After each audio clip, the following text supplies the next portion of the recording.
Bonjour à tous, bienvenue pour ce nouvel Astro-Oracle de la semaine du 26 juin au 3 juillet, si je ne me trompe pas. J'espère que vous allez bien. Par ici, je vous fais cet enregistrement aussi un petit peu par avance. J'espère que je vais pouvoir vous faire les vidéos pour l'été. Si d'un coup, il n'y a plus d'Astro-Oracle pour la semaine, bah, sachez simplement que c'est parce que, voilà, un repos bien mérité, comme on dit, hein.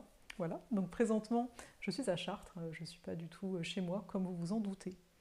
On va regarder donc qu'est-ce qui se passe cette semaine. De toute façon, c'est l'été, je pense pas que vous soyez beaucoup sur YouTube. Si c'est le cas, dites-moi un petit coucou en commentaire, ce sera cool. Et donc, on va se parler. Alors, qu'est-ce qu'on a cette semaine? On a, donc le 26 juin, on a Mercure qui arrive en Cancer. Donc, il était en Gémeaux jusque-là. Je ne sais pas si vous avez remarqué qu'en juin, d'un coup, à peu près, je crois que c'était vers le 13 juin, quelque chose comme ça, qu'il est arrivé en Gémeaux. Donc ça fait déjà un moment. Et d'un coup, on n'a plus eu le goût de parler, de relationner. Il y a peut-être eu des histoires au niveau amical ou ce genre de choses qui sont remontées à la surface. Il y a eu vraiment une volonté de communication assez forte, hein, ou beaucoup d'idées, etc. Là, en cancer, on voit bien qu'on a envie d'être davantage en contact avec nos proches, donc avec les personnes qu'on considère les plus proches pour nous. On peut avoir moins envie de parler, être davantage en connexion à notre monde intérieur.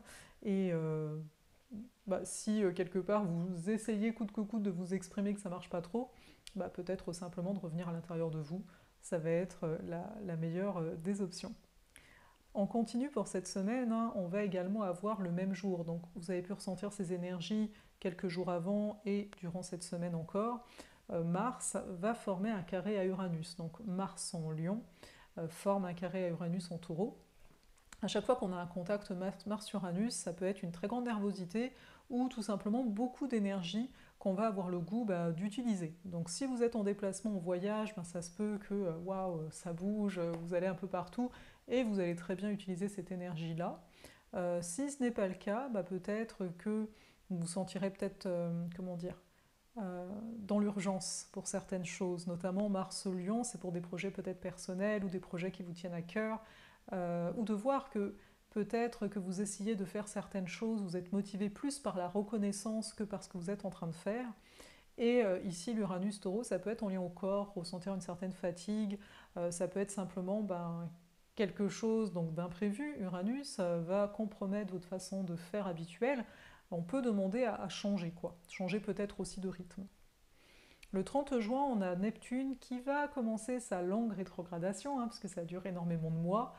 Donc pendant les périodes de Neptune rétrograde, encore plus que quand Neptune est normal, ça nous demande en fait de voir notre position par rapport aux communautés, par rapport aux groupes, par rapport au courant collectif.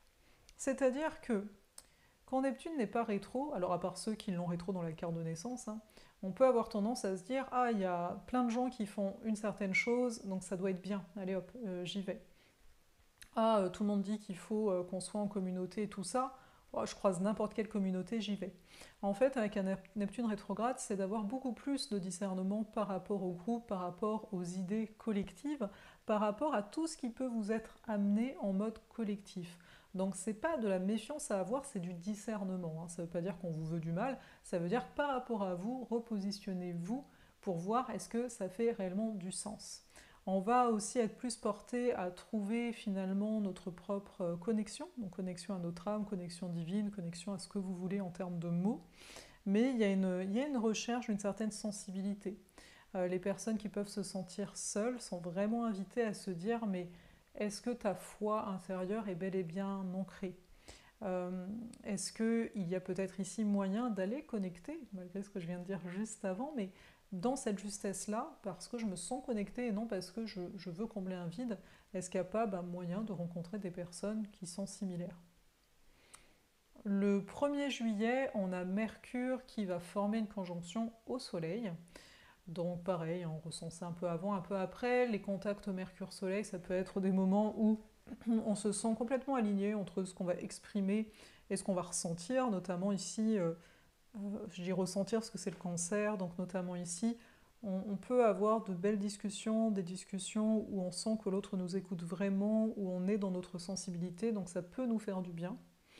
Bien sûr, ça c'est l'aspect quand la conjonction est bien vécue. Sinon, on peut peut-être manquer de mots si le soleil aveugle un petit peu Mercure, ou chercher à tout prix à essayer de se définir. Mais dans une énergie cancer, à part ressentir les choses, ça va peut-être être difficile de mettre des mots dessus, sauf de façon poétique. Le 2 juillet, on a Vénus qui est en Lion, qui va à son tour former un carré à Uranus, toujours en Taureau.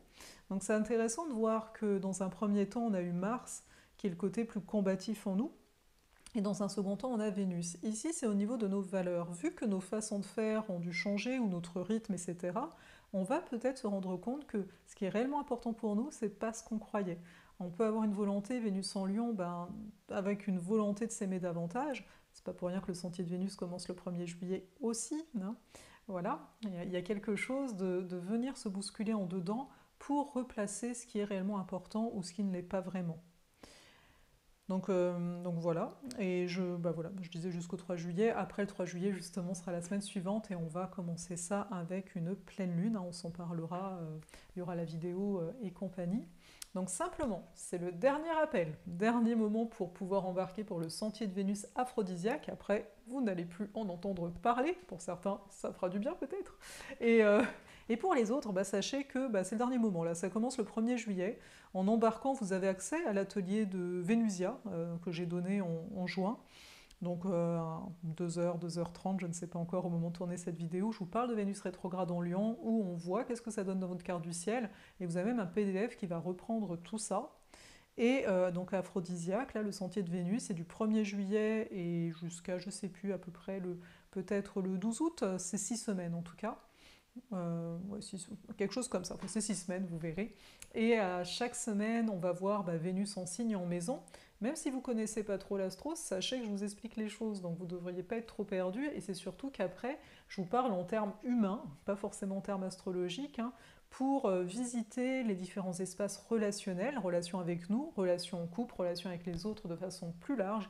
Vous verrez dans le descriptif, dans le descriptif de ce sentier, il n'y a même pas tous les détails. Si vous êtes sur l'infolettre, je vous les ai envoyés, tous les détails précisément à chaque fois.